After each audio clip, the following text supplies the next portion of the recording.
So this guy here, the guy in blue, is Joe. He's my he's my co-host, and we have a second guy named John who hasn't showed up yet. And I'm more like the sound and technical guy, as well as the person who boots the kids with the headset and who don't know how to behave. But the questions we're going to be talking about. There's a tweet chat. In fact, there's my tweet. My automated tweet. Oh no, that's that other.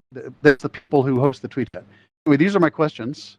And every 10 minutes, will there be different questions? So first one is Metaverse is everywhere in the headlines. Opinion pieces. What is it? Overhyped. How will health IT be affected? How can vendors participate? And now waiting for John. While we're waiting, go Joe. You're on. What is the Metaverse? What is the Metaverse? Oh dear. Well, usually we start with some intros. I know it'll be hard if we get a big room, but he knows better than me. Okay. I was thinking John was going to be here, and I would do you both. But Joe, sorry, had to mute myself. Happy to go. Joe he's taken to this like a fish to water. I've been trying to get people from the social media of the health IT Twitter community, and I got 15,000 people who follow me. I've done a lot of business with vendors over the years, doing white papers and marketing and so forth. And I've been for 4 years trying to get people from my little corner of the trade industry to come in here, and he, of all of them, has jumped in feet first, and ideas is the Siderio, but his handle is ConnectRx, and he's been pinging me on LinkedIn and introducing me to people, people like. Katie here at Microsoft, who's like VP product, and I don't even know her. He does. He's trying to get stuff going. He's been in voice for a couple of decades, voice technology startups, labs. And so one of the things that I want to hear from him later on here, what role does voice technology, voice recognition, things like that, and but John isn't here yet, so Joe, I'm glad I had two hosts here because John isn't here yet. What is the Metaverse? Some redundancy. Now, by the way, I know that some of you probably have good opinions about what the Metaverse is too. So give us a short version, Joe, and then we'll open it up for. Thanks. And just way of background, so I'm sort of a recovered corporate IT guy for about 15 years, turned health tech founder. A lot of work, as Chuck said. Sorry, Chuck. In speech recognition and workflow automation in the laboratory and surgical pathology, in the VR and multiple inputs hang together, which I'll talk about maybe a little later. So, what is the metaverse?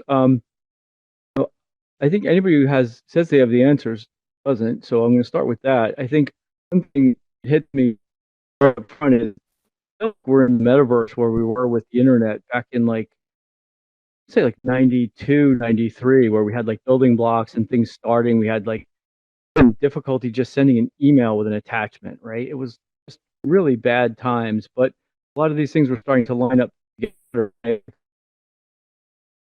A lot of these technologies that are starting to mature and interact with each other. So I think, of course, VR and AR and MR, but also IoT and how context cuts across different things. Just combine these technologies to make our work and our lives, easier and better. Sort of falls for me somewhere into that category. So I'm happy to hear other people's thoughts. Okay. No. What I want, John has arrived, and John, if you look in your lower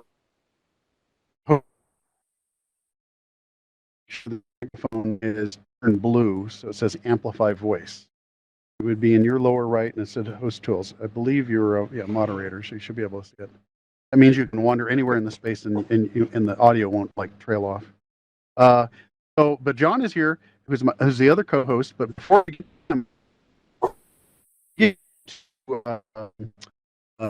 definitions or popular definition, one is it's a bunch of 3D persistent virtual worlds can be shared in an immersive fashion. That's kind of my model, and that's kind of in the popular imagination. It's like Ready Player One, Crash, if you read the novel.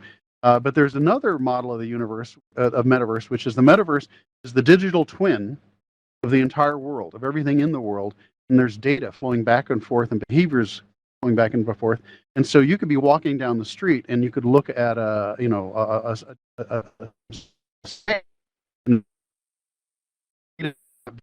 appropriate and as useful to you if the digital twin didn't exist, if the metaverse didn't exist. So virtual reality, this what we're doing here is just one way of experiencing, just one. Oh, and there's cool. I'm glad Doug is here. I want to introduce John. This guy right here, kind of blonde. John, could you kind of move in a little bit closer? Right about here. This is a cameraman right here. So Mr. Rimp. So if you stand right about here, okay. And John, I want to describe. I met John about 11 years ago, and he was on a panel at the largest health IT conference. And the conversation had to do with blogging and electronic health records. And he's written literally tens of thousands of blog posts. It's amazing. There'll be like breaking news, and a half hour later, there will be this perfect, interesting 500-word blog post. It is grammatically correct without any spelling errors. And he's the hardest working man. It's the hardest working man and hardest working man in health IT social media. Now, not all of these folks, or maybe only a couple. We're in healthcare. We're digital health. If you're interested, I'm going to open up for conversation a little bit later. But John, give a very short introduction or correction to what I said about you. Then I want you to say something about the metaverse. You're coming in. You're not an expert on the metaverse, but you're seeing the headlines. And you're starting to get echoes, and you probably have a good, because you have your finger in so many pies, and those pies being various companies and consultants and so forth. Are you starting to hear people talk about the metaverse? And introduce yourself, and then what are you hearing? Sure, and I didn't find the amplify, so I don't know if you can hear me. Okay, John, come over here and stand right here in front of me. Go, because that's the camera right there, and kind of look a little bit toward Mr. Rimp, cameraman. Okay, go ahead, John. Yeah, so as he said, I'm John Lind. I'm the founder of a company called Healthcare Scene. We have a publication called Healthcare IT Today, which, as he mentioned, we've published I think close to 15,000 articles on healthcare technology. We also have a healthcare marketing community as well. So, as Chuck said, we've been doing this a long time, created a lot of content and shared a lot of things. So, you can check it out at healthcarescene.com or healthcareittoday.com. Excellent. This guy knows how to do an elevator pitch. Excellent. So I'm gonna. Okay, we have got about 6 or 7 minutes on this topic, which is metaverse. What is it? Is it overhyped? How can vendors participate? Okay, do you think I'm right or wrong if I say that in 5 years, just like all the health IT vendors have Twitter accounts and all of them have websites, a good proportion of them will have 3D shared venues where you can come and chat with their salespeople or consult with them in various regards. What do you think about that? So I think right now I would say you're wrong, and I'd say the big reason that is just the onboarding. For someone to hop on a Twitter account, you literally don't even need an account. You click on the link and you open it. So, here's the big if, right? If, the metaverse can figure out the onboarding so that people can easily get into the metaverse, then I think that's when we'll see the big change, where every company wants to have some sort of metaverse area to be able to demo stuff and connect with people. It's starting to happen to some extent where people can get on easily. I mean, this was actually pretty easy for me to get on, but I already had an AltSpace account. I was already friends with you. I'd already favorited it, but I did that all on my computer. So when I got on, it was easy. And I'm literally at Tech Guy on Twitter. So, if I can't get on and I'm a tech guy, forget about, a doctor or someone else that even, some other, CMIOs at a hospital getting on. So to me, that's the real question. Well, consistent with that, I got about 15,000 folks who follow me on Twitter. And I used to be Dr. Workflow. I did all my consulting. I did white papers and came into outfits. And I'm an engineer, went to medical school, never practiced medicine, generated leads, generated income for a while. And then when I come here, I say, oh man, social VR, this is incredible. I'm going to use this. And guess what? I've not been very successful in getting people from my Twitter community to come into AltSpace. Now, so I pivoted, and I've done most of my events are really pitched to the AltSpace. The AltSpace community is very precocious. There's a lot of digital health, a lot of health IT people, a lot of nurses, a lot of caregivers. So now they aren't on Twitter. So it's and in fact, starting to get more going in the other direction. I get a lot of people who follow me because they met me and because Twitter is part of my headset, my name. Anyway, very good. So we were looking at the time here, and I want to go. Yeah, we still got 5 minutes. So, Chuck, can I just jump in? Go ahead. No, Yeah. Joe, I want to get Joe. Come over here, Joe. Come over, Joe. All right, John, I'm hiding behind us. you here. Yeah, come in. Okay, this is Joe. Joe was already introduced. Kind of get a little closer, Joe, so the cameraman can see you. Come in. You almost have to get a little closer. There, stop. Now face the cameraman and make your point.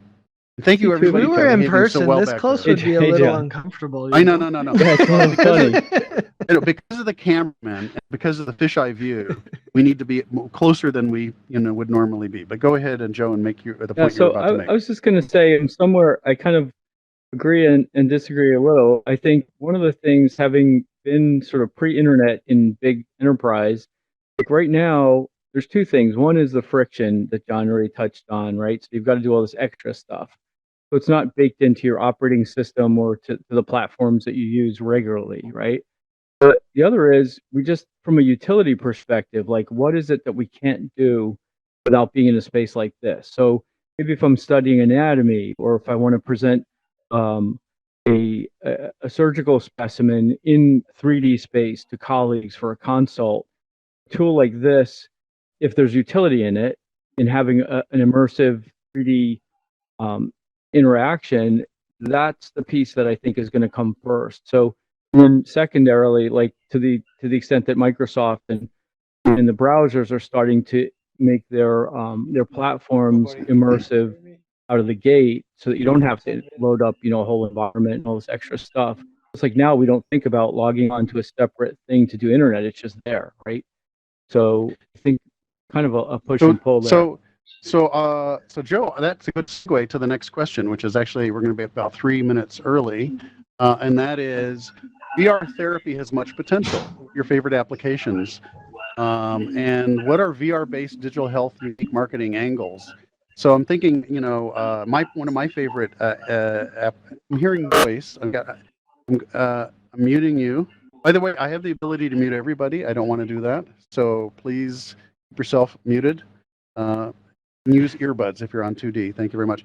So, hey Chuck, one thing, Joy was chiming in on the Twitter chat. Like, she didn't realize she needed to set up to come to VR, which is interesting. Well, but before that, she said something interesting. She said, "I'm not sure I want to live in a headset," which I think is an interesting comment for a lot of people, right? I think it is an interesting question.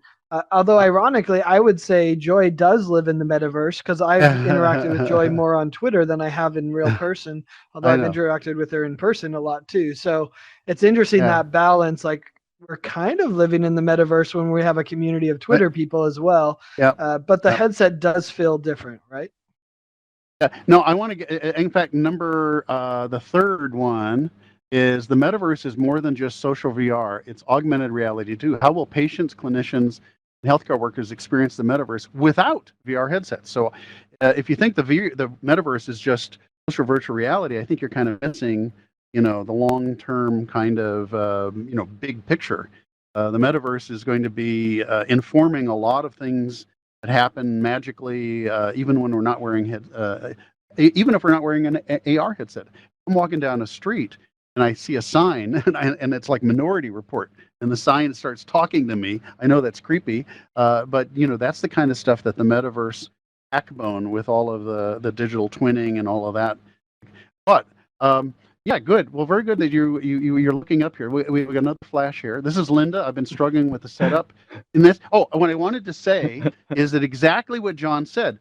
We're seeing tweets here, and people are having exactly the problem John said, which is onboarding. Okay, now most of you have been in AltSpace, for 4 years. This is all very, very natural. When you were brand new, especially if you're trying to go to an event, I remember how daunting it felt. It really felt very daunting. And Yeah, that's what Linda's eventually, saying, right? She said that yeah, she's been yeah, working for 15 minutes to get her Oculus yeah. set up. I feel bad. I And feel bad. I feel Erica's bad. running late, so she's trying to figure it out too. And Okay, I okay, remember when I tried it before without the headset, yeah. it was a miserable experience, to be honest. Just a second here. So SICF wants to make a comment, and I'm going to allow you. Go ahead and unmute yourself. Okay, salam alaikum. What's up? Oh, salam alaikum. Hey. Yeah, I hope John, did you have a? hear me well. You fine? Okay, guess what? I'm going to mute you again. Yeah. Later I on. just Go ahead. Go ahead. It is working. Unfortunately, we're kind of in the middle of a conversation, so I'm going to actually mute you. Yeah, fine. I will open this up, and if you go ahead, we're going to let Thor, who's raising his hand. I'm going to. Yeah, sure. Or You just should be able to hear me.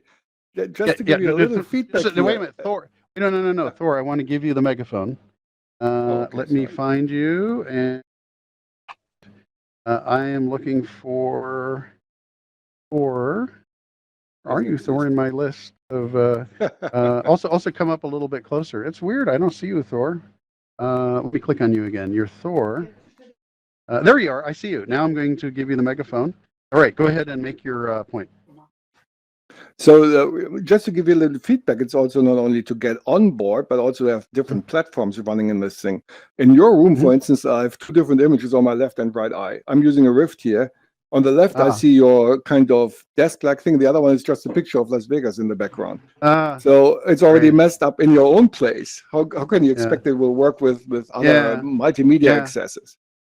So, but I will say that I pretty much optimize for Quest, period, and I know that probably will piss off some people here, but it just doesn't work. That's the problem, right? Good point. So, yeah. Well, I can see the figures all fine, but the future coming is back to your but go ahead, please. Coming back to your point, you have a wrong approach. You're trying to look at it as if this is replacing something else, which it is not. It makes, if you will ask me, a platform like this allows people to get access to, let's call it services, that are otherwise completely inaccessible.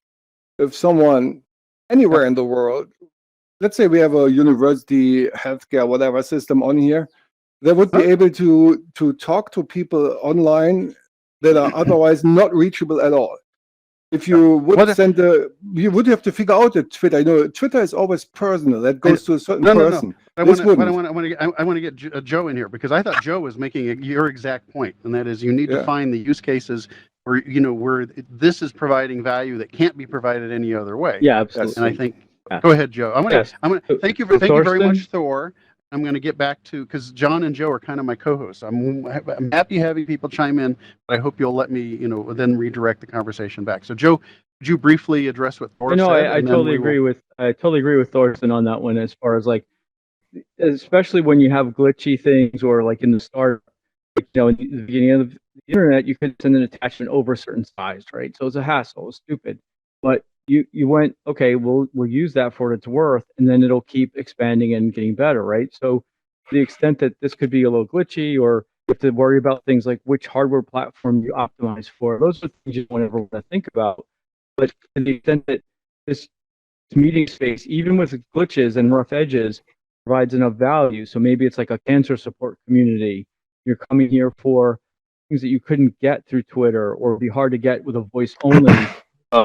A voice only UI, that's going to keep evolving. So I totally agree with you about the startup issues, and hopefully we keep getting past those. Okay, it is 12:19, and I'm looking up here, and we've been talking. I would say VR therapy, things that are. We were actually okay. I'm going to move on here a little bit. I'm going to jump around. Normally when you do a tweet chat, you kind of address each of these in turn. New VR headsets and AR glasses. Now, one of the things that I find interesting about the speculation about the Apple headset is people are thinking that it's going to be more seamless in the relationship between the VR immersive experience and the AR augmented reality, where you're in the real world and you're getting, data overlaid or objects overlaid. One of the things that I would like to be able to do in AltSpace is when this is over, I would like to get up, walk down the hall, and go to my local bar and have you guys do the same thing and go to your local bar, and we would all sit around a table and just continue the conversation, even while we're walking and even while we're drinking our beer. And in order for that to happen, you have to have this automatic transmission back and forth. And I'm hearing you, Bitcoin, and I'm going to mute you. You're making a little noise there. I'm going to that's just friend. And so what I want to talk about is I want to take who was it? Maybe it was just me. What do people think about this idea of a headset that does both virtual reality and augmented reality, and it's very light and doesn't make you feel like a geek and everybody hates you like Google Glass did? I mean, what kind of use cases can you think of? But I'm going to let Doug in here. I want to get Doug. Doug isn't official, but he always comes. He's a regular. Doug, your problem is, Doug, that come get a little closer here. I want to introduce Doug. Okay. Okay. Stand right about here. We don't have right to there. be 5 feet away, right?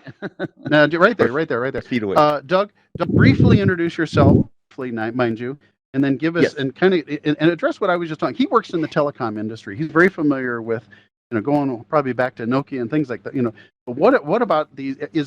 Are these very lightweight VR/AR headsets in 5 or 10 years going to essentially replace our smartphones, or is that just overblown hype? Yes, I believe that. So I was with Motorola, then Nokia, and I worked for 33 years with both of those companies. And I just actually retired because I really believe in the metaverse, and I believe in the next 10 years that the smartphone will be replaced by smart glasses, smart vision, smart sound, smart taste, smart touch. So that's and the clunkiness factor I think will be switched over, where it's just as easy as using a smartphone.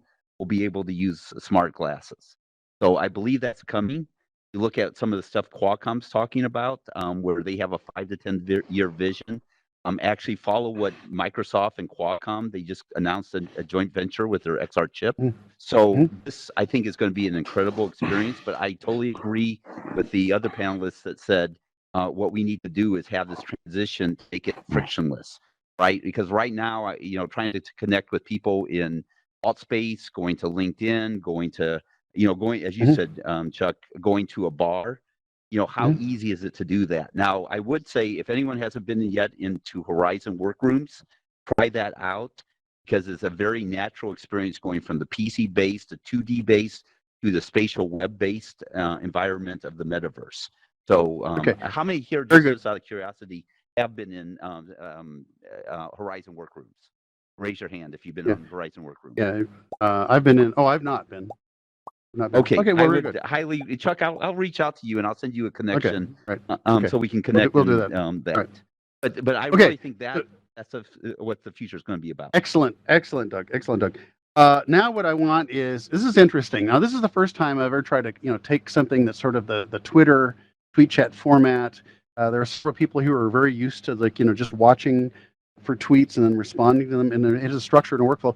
But you'll notice, and I'm kind of wanting to get John's reaction here, how you notice how fluid this is. People are not afraid to jump in and interrupt and give their opinion, and because you feel physically present, it's a different flavor than just posting a tweet and you have no idea whether anybody saw it.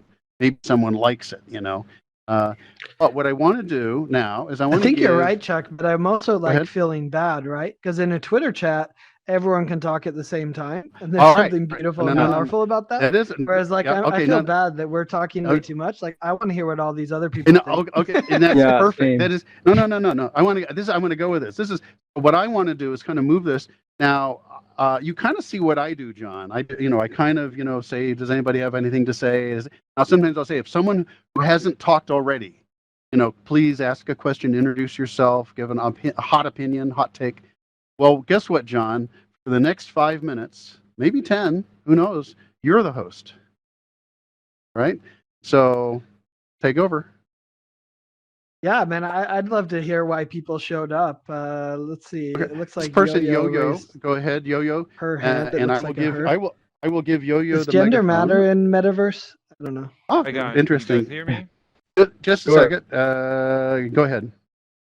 Okay, nice to meet you all. I'm a physician, and I'm actually very interested in this topic about healthcare in the metaverse. What strikes me most interesting is the fact connecting devices to gather medical data to the metaverse. Can you imagine a setting in a few years where you'll be attending a clinic via the metaverse and somehow using a device, via telemedicine to transport some of your physical information to the clinician sitting in front of you in the metaverse? And can you elaborate a bit about how it can be done in your imagination? So I love the more or less? idea. I love the idea of the digital twin. I don't know if you followed digital twin stuff, which sometimes Yeah. is just a generic representation, right? But to your point, the sensors, the health sensors that are going to monitor our vitals, are getting Mhm. so much better. Unfortunately, for a long time, they were not very medically relevant. But if you Right. look at the ECG, Withings just came out with a scale that you step on and does an ECG. I don't know how that works. I'm interested to see and dive into it more. Obviously, a live core's done it. The Apple Watch has done it. So we're pretty good at doing your electrocardiogram and monitoring your heart. Now we just need to do that for about 40 other systems, right, to really have medically relevant data. But to your point, yeah, I mean, all that data streamed into a metaverse where the doctor comes in and sees all that data. That's really interesting. Is it going to be a 3D representation like this? I don't know. I'm not as convinced of that. I think I'm more convinced of maybe the augmented reality AR style where you walk in with some glasses and then all of their information's there. That seems more interesting and likely to me than kind of a digital twin virtual representation of you, but I could be wrong. What do you think? It's a good question. I mean, there are a lot of issues that you need to tackle, starting with anonymity, for example. How do you disguise, on one hand, how do you keep your medical data safe on the metaverse? And on the other hand, how you can make it convenient and useful for the physician sitting in front of you so you can see your MRI or whatever and, give you And some that the insights physician about. trusts the data, right? That's true. And another question, talking about augmented reality, I think what's the beauty of Metaverse is the fact that we can be sitting in two different countries for the, and doing a medical exam for that case. And if you're using AR, you have to be physically in the room with the other person, more or less. So, I mean, I find the real promise in Metaverse is the fact that we can be anywhere on the globe, basically, and attend like we're doing here today. Yeah, I just add think a of all couple the things. international telehealth ones that have Just happened, a sec. right? Where Just a- Mayo Clinic has a clinic in Africa. Yeah, who was that you, Joe, or who was it trying to interrupt Yeah, here? no, Which I was think Doug I'll was just add a trying to. couple- or was it Doug? here, Doug? right Oh, okay. next to you. Yeah, I would add just a couple Doug, things. let me just make sure. Let me make sure you have the megaphone. I want to make sure that nobody is in the position of not being able to hear your incredible insights. Doug, and I'm giving you the megaphone. Go ahead. Yeah, so a couple things real quick. One is AWE, the head of learning at Mayo Clinic. Doug, move into the center here. Yeah. So the Yeah, camera. here? Go ahead. Perfect. Yeah, the head of AWE at AWE conference. They're online on YouTube. Mayo Clinic, head of learning, gave an overview of what Mayo Clinic's doing in the metaverse and XR and training and learning.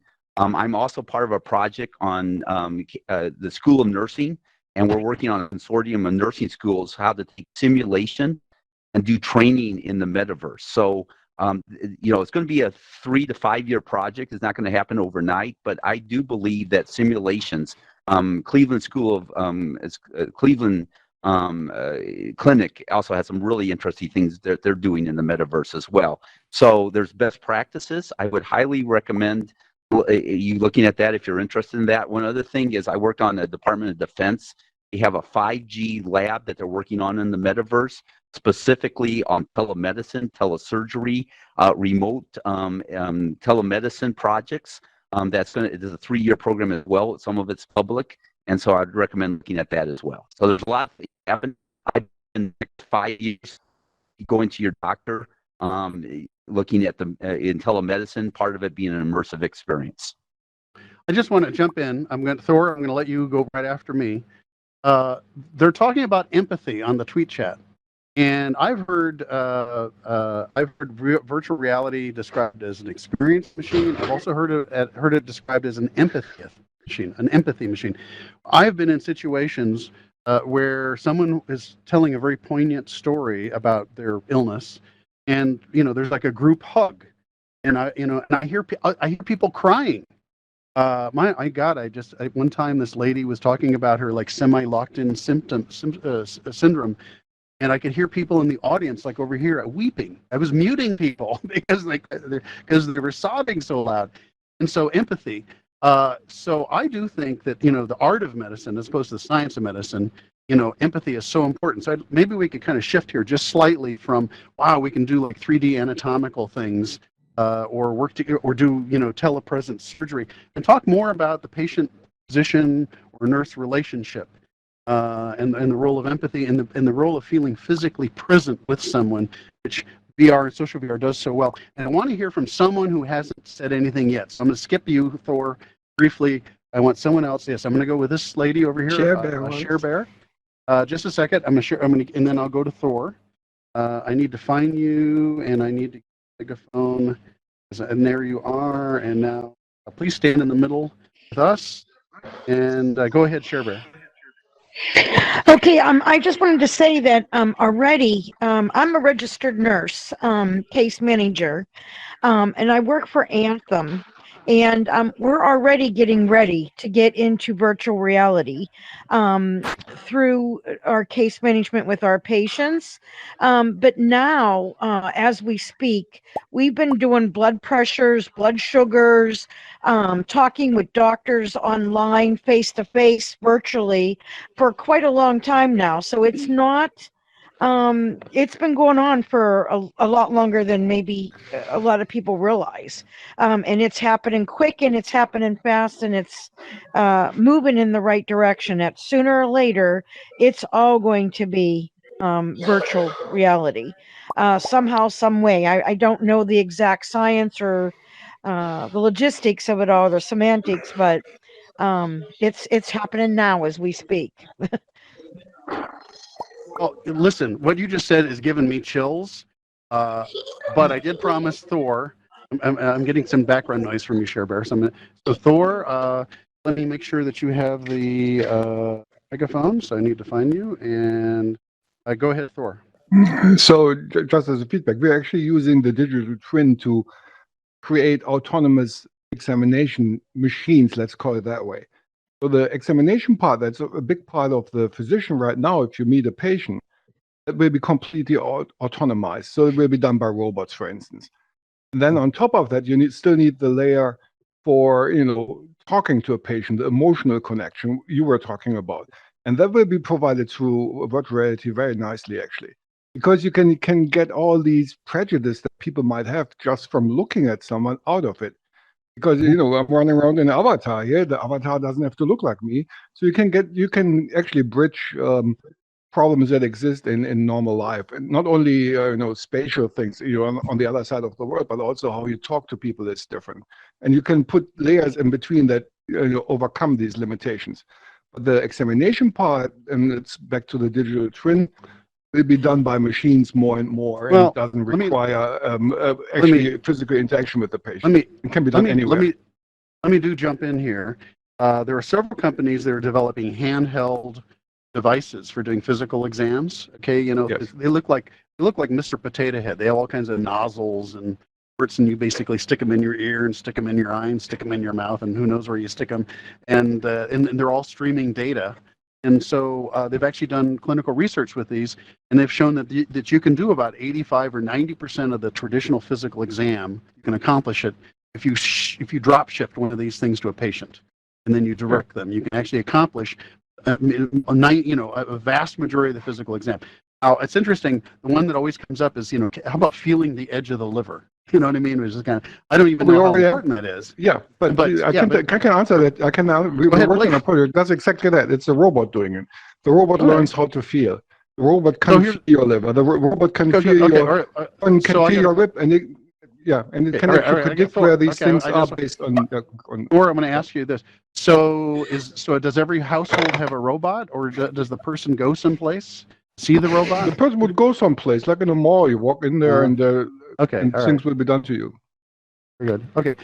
Well, I okay, think Thor's someone who, comment's interesting though, Chuck, Go because ahead, John. I was just recording a podcast with Tiger Connect yesterday, and we had this discussion that if we really want to monitor the population at scale, which is what we want to do in a value-based care world, right, where we're paying to keep them healthy versus not, if all of these, if we're all wearing sensors that are collecting just millions of points of data, then we can't scale humans to that problem.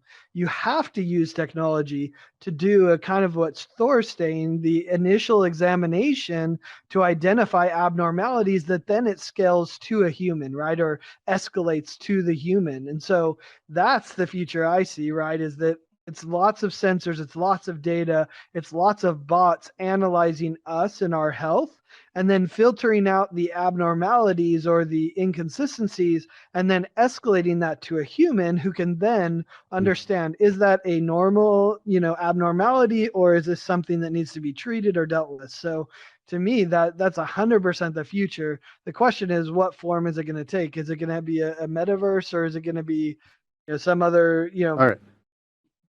portal, Oh. whatever? So, your John, Twitter I chat wanna- died, Chuck. Yeah, I know. Well, that's because, that's because they're full. We're full. We got a, well, maybe. Who knows? Anyway, what I want to do, though, is I wanted to thank John. You did an excellent job as a host. And let's everybody show John how the emojis work. So everybody do lots of emojis. This. Okay. All right. Nice. Right. Okay. Now what I want John to do is I want John to go over and stand right here. Come over here. And in fact, I want Joe and Doug to go over and stand because I want to take a picture of all of you.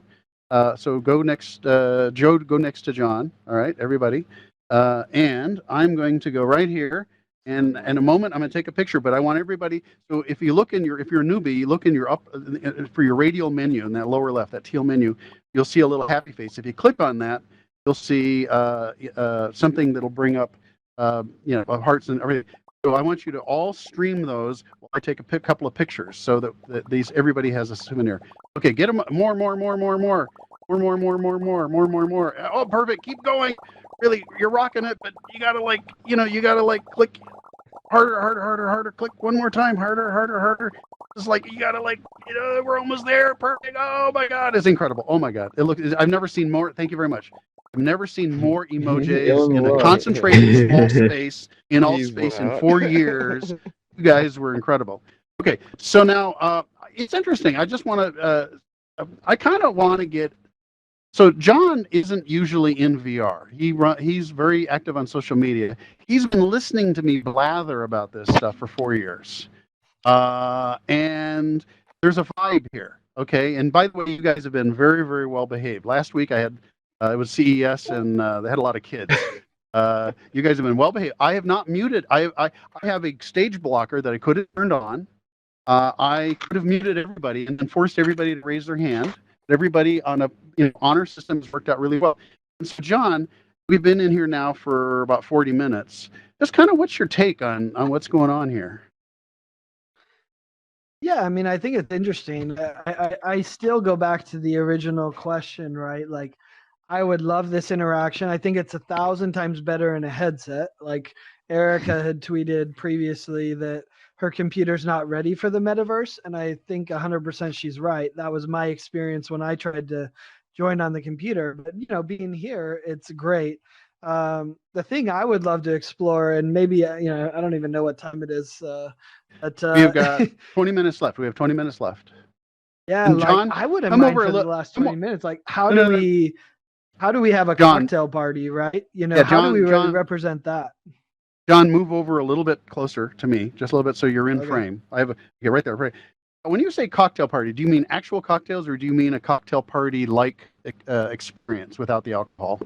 Well, I'm a teetotaler, so I don't need an actual cocktail. But I mean, I want to meet all these people, right? And I think we should have 40 discussions going on. Okay, folks, I want you to do this. Okay, so John, there's a messaging system. And if you go out to the website and you click on friends and click on messages, every message that these people send you, you can actually retrieve outside of the. So I want everybody click on John, click on him, message, and say hello. I want everybody to say hello. I want everybody to say hello. Okay, you're going to get bombarded, and you just kind of dismiss them. Hit the little X. Okay, when you no go worries. when you go outside of AltSpace, and if you go to the website, you can actually reply to all those with your Twitter handle and your email address if you wanted to. So this is kind of how people move. I love Twitter. Twitter is my news and my messaging medium, and I always try to connect on Twitter anybody I meet here. So I'm getting a nod here, and this guy Ollie. I want to Ollie come over here into the middle.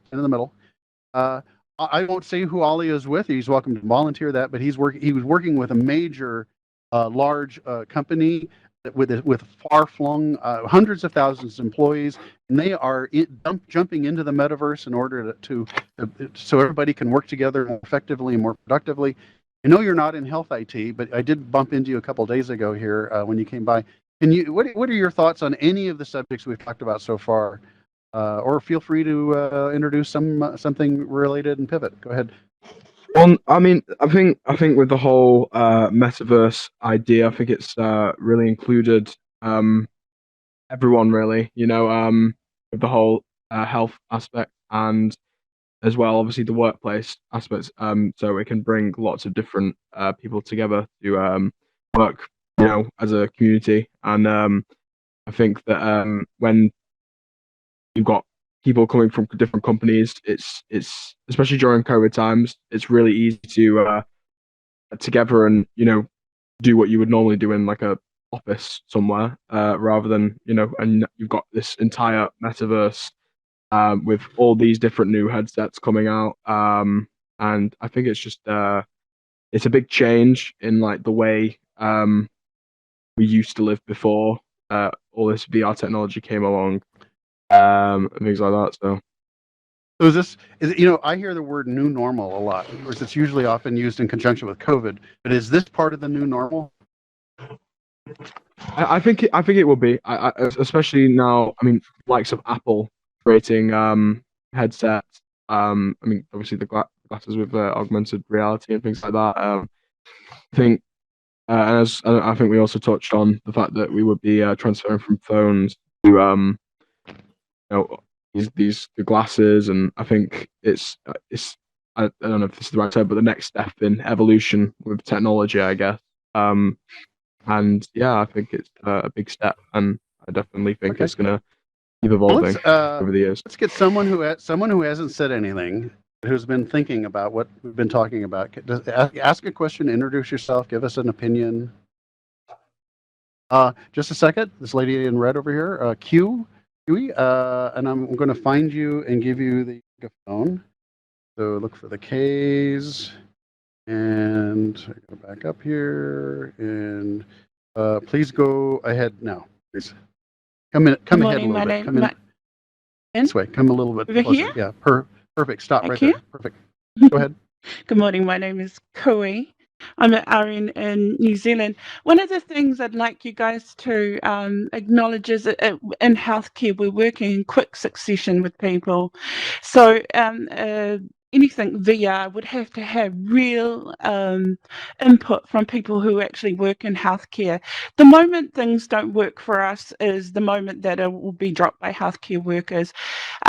Also, the bureaucracy around legislation across, if you're going to work on an international platform, how that would work for people, for different people in healthcare. In New Zealand, we are already working with a lot of different types of technology, and it can be a great big pain in the butt when you are trying to assess. You've got, say, 50 people in a day to assess.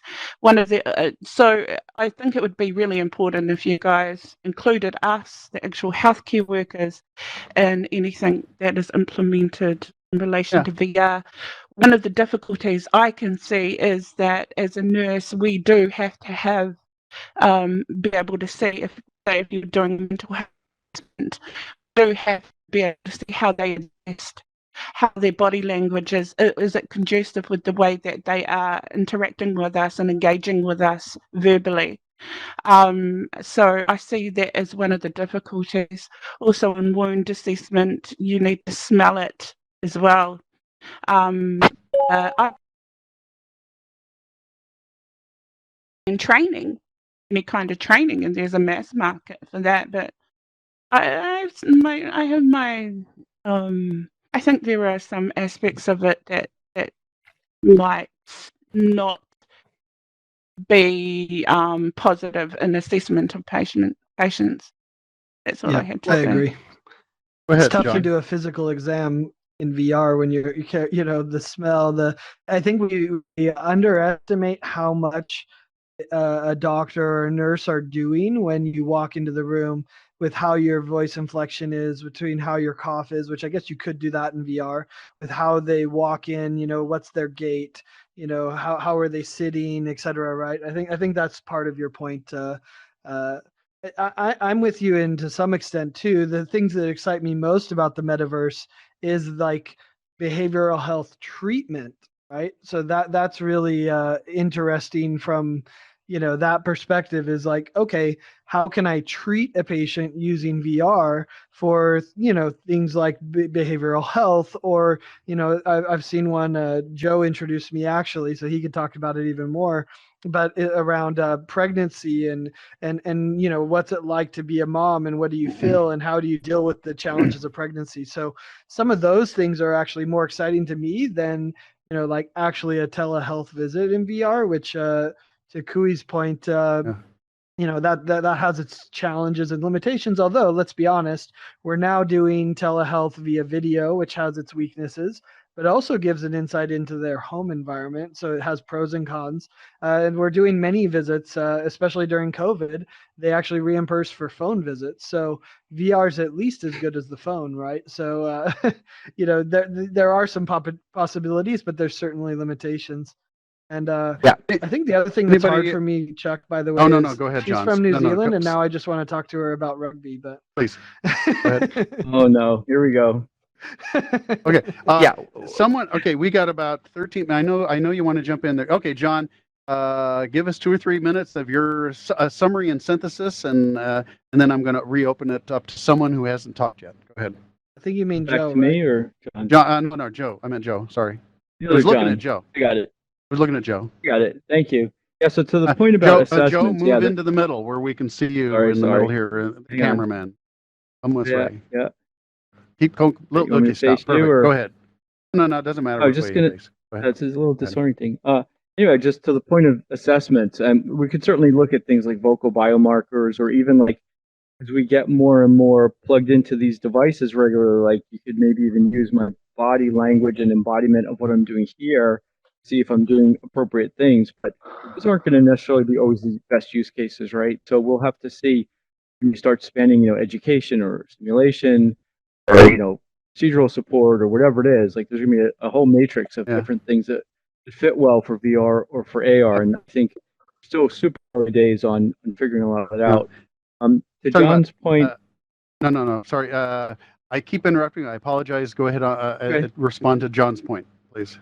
I was just closing the loop on the question about, you know, sort of, you know, what's appropriate. And John's point, and actually touching on the question of empathy, you know, I talk about Carrie Shaw a lot. I don't know if anybody is plugged into the work at Embodied Labs, what she's doing with like helping caregivers to understand like what it means to treat someone who's got you know, early stage Alzheimer's and, you know, cognitive deficits, like what it feels like to be the patient inside the headset. And there's a lot of people doing really interesting work in these spaces. So I think it's just, I guess my overall comment is it's really exciting time, and it feels to me like sort of where the net was, you know, back in the early 90s. I think it's hard for us to remember all the stuff we had to go through to get this stuff to be seamless, even just, you know, for the things that we just take it for granted at the current time with our regular day-to-day tech. I got to throw this in. By the way, folks, I have a channel, and there's a big blue button back there. Click on that big blue button and subscribe to SciTech channel. I build custom worlds for every event, but one of our recent events was social neuroscience. Social neuroscience is about what's going on in our nervous system when we're being social, and so they are starting to put virtual reality headsets on people, while at the same time they measure brain activations and brain waves. And what they find is that when two people feel as though they are present with each other, and they trust each other, and there's a great deal of empathy. Their brains are literally synchronizing, and the same areas of their brains are literally lighting up at the same time. And it's almost as if they are becoming one brain in a kind of a Vulcan, Star Trek model. Okay, someone here who hasn't spoken, I'd like to hear them introduce themselves and ask a question or give an opinion. Someone raise your hand, wave at me. Okay, Maddie, go ahead, Maddie. Just a moment, Maddie. I want to give you the megaphone so everybody can hear you. I'm going to scroll through, and just a second, Maddie. There you are. You now have the microphone. Go ahead. Guys, can you hear me? Yes. Yeah, hello guys. Hello everyone. It's very nice to see a lot of people from around the world, and I like I like these concrete meetings about, for example, the meeting is about healthcare. What I want to add is if we have some, we don't have any really good application which is about like mental health, not only like some physical health but mental health. So if there will be some application or some source when people with mental attacks, panic attacks, mental health, or maybe subconsciousness blocks. Yeah, a lot of people we are having subconsciousness blocks and etc. So if there would be some service, some sort of application where people can elevate this, these things, this would be great, I think, for the world, because the world is now suffering from, mental aspects mostly.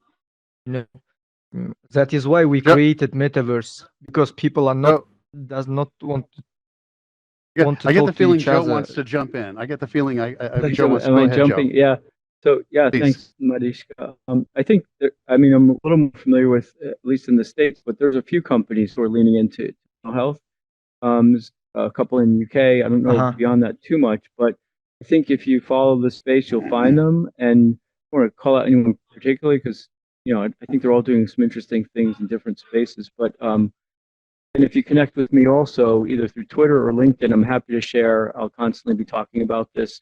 I think mental health is enormous opportunity, and also even for helping our healthcare workers with mitigating, COVID stresses and burnout. I think we're in a massive crisis right now. So I think VR can be very helpful there. Yeah, because I think a lot of illnesses are from mental aspects. So let me tell you, let me jump in slightly. We got about 7 minutes left, and no, sorry, that is not allowed. Chuck, ironically named, do not do that. I booted them. So in an event, it is very bad etiquette in Altspace to open up a portal. Okay, so we got about 7 minutes. I'm going to ask someone, I'm not sure who, maybe someone who just jumps in because they're enthusiastic, to give us a 1 minute summary and synthesis or thought of the day, something positive, because always the last thing you hear is the thing that you kind of remember well best. What I want to say is that when I first did this 4 years ago, I had no idea what it was going to be like hosting one of these. So I thought, am I going to talk for an hour about some subject? And the subject was behavioral health. There was a behavioral health technology conference. So mental health apps and things like that, case management. And so behavioral health. And so anyway, 4 years ago, it was a different mix of people. It was mostly guys, and they were mostly programmers and software developers. And I thought, they're going to come here and talk about mental health apps. And no, they were all here to talk about drug addiction, gender dysphoria, obsessive compulsive disorders, social anxiety. I mean, it was.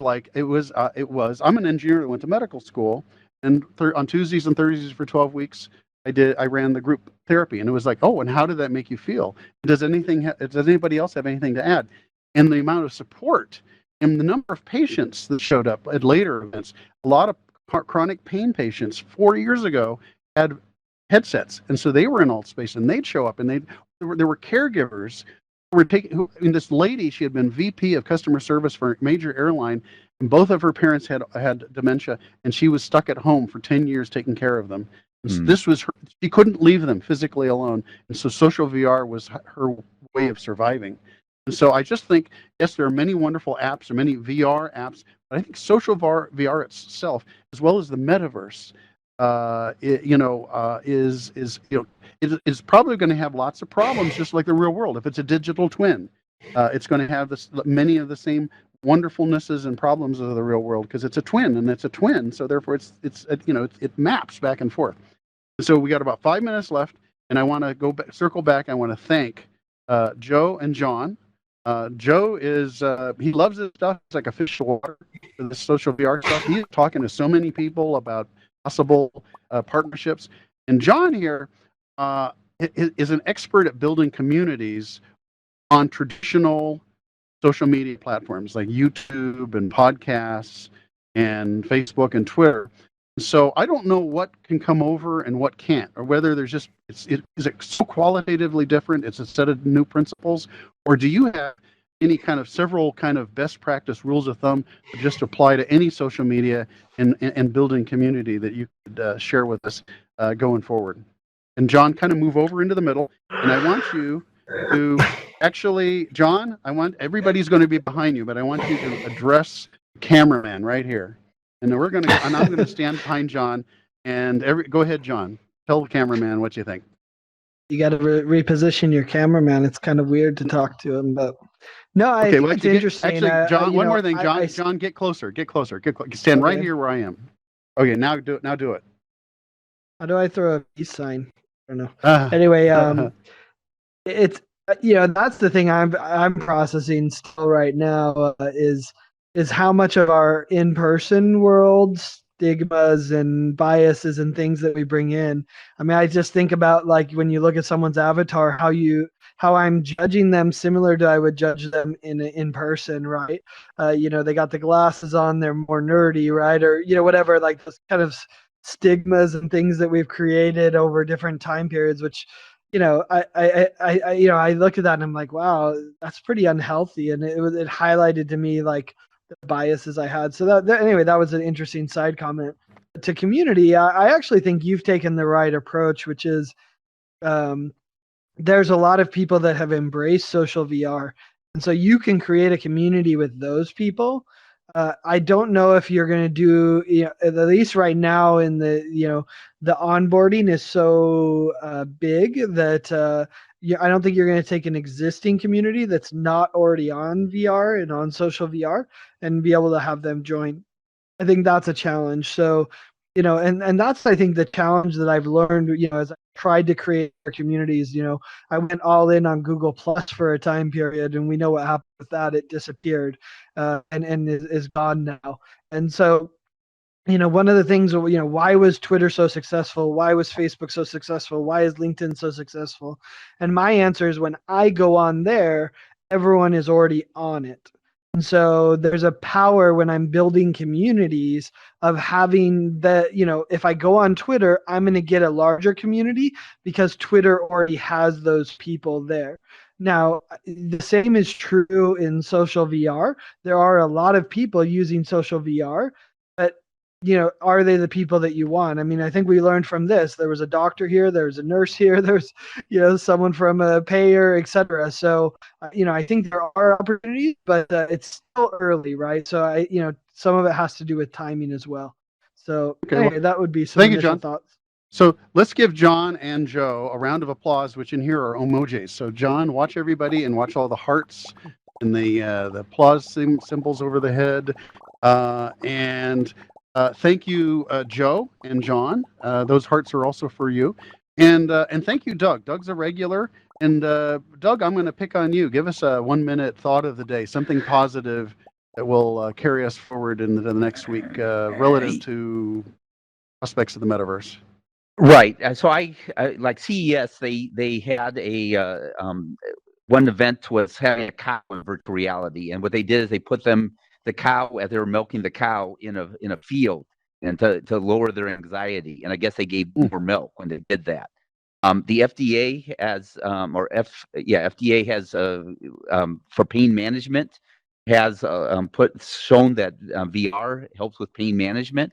So I think that's an area that's going to be very important as well. So bottom line is right now VR is still a little bit clunky, but the one thing it does is I feel like I'm having a much more immersive experience engaging with people here than I did on Zoom.